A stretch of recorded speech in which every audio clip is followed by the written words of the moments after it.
I woke up with metal pressing against my skull. Two silhouettes, both masked. One aiming, the other moving. I didn't think, didn't breathe, didn't flinch. Marine Corps training, years of war, death stitched into muscle memory. I snapped his wrist before his finger could twitch. Spun, struck, shattered a knee.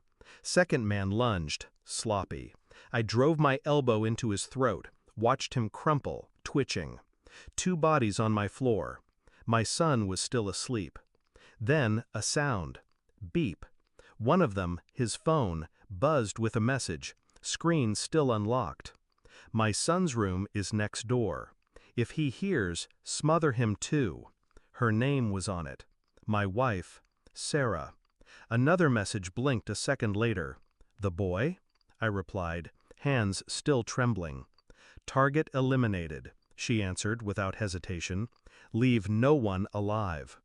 I stared at those words like they were scripture. Outside, her car idled, headlights off, lover in the passenger seat. I picked up a mask from the floor. I walked, crouched near her window. She didn't even look up. Is he dead? She asked. I pulled the mask off. She did look up then. Her lips parted, but no sound came. It's time for you both to go to sleep, I said quietly. Then I shut the car door, from the outside, and walked away. It should have ended there, but it never does. Not with betrayal like that. I didn't speak when the police arrived.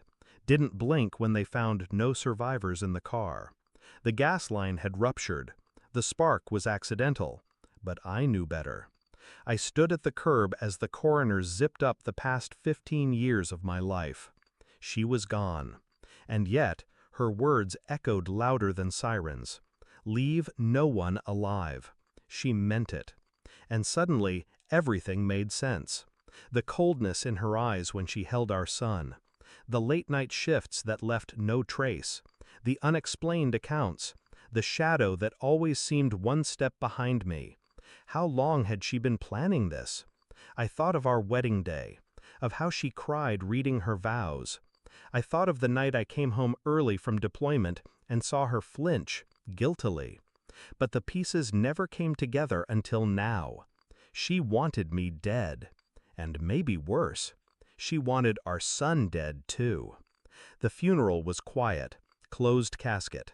No tears, no speeches. No one came except her sister, and even she avoided my eyes. I watched people avoid me like a stain on white linen. Whispers, pity, distrust. I played the grieving husband well, too well. But beneath it, I was mapping timelines, cross-referencing messages, tracing calls, downloading copies of her phone backups from the cloud, accessing voice recordings I wasn't meant to hear. In one, she whispered, "He won't see it coming. The boy's just collateral." Another voice, male, soft, deliberate, "He deserves it, for what he did overseas." I remembered the name, a medic, dishonorably discharged, court-martialed. She'd been seeing him all this time? I ran DNA tests on my son, not for paternity, for safety. His blood matched neither man from that night. But Sarah had access to our medical records. She'd requested sedation prescriptions 6 months ago. Dosage labeled, "Child safe," for nightmares, she said. But now I saw it. She had been planning something slow, undetectable, a death that could be blamed on sleep. The final puzzle piece came from an encrypted folder she forgot to delete. A document labeled, "Exit Plan, Phase 3. My name, my son's name, insurance policies, a change in beneficiary, a forged signature. Everything laid out in neat bullets, down to the day. I printed it, every page, then walked into her sister's home. She was holding my son, pretending to be supportive. I handed her the folder, didn't say a word. She opened it, read, paled.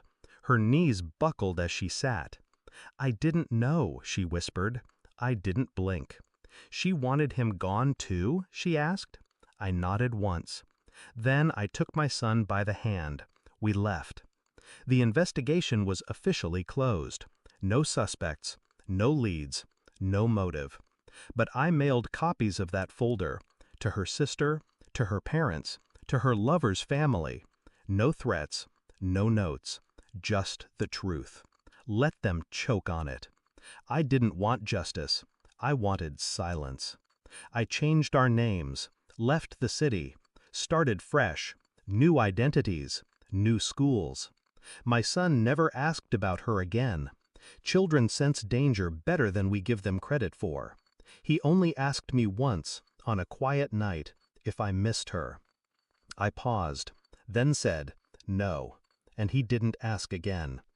I still wake up at 3:17 a.m., exact time the men broke in. My body remembers even when my mind forgets.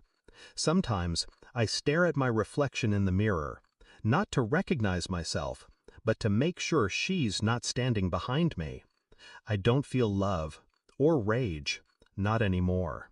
Just a quiet understanding that trust is a loaded gun, and the person holding it is usually smiling. She wanted to erase us. Instead, she vanished, and we remain, breathing, walking, unforgiven. Final thought? She planned to leave no one alive, but I did, me and the boy.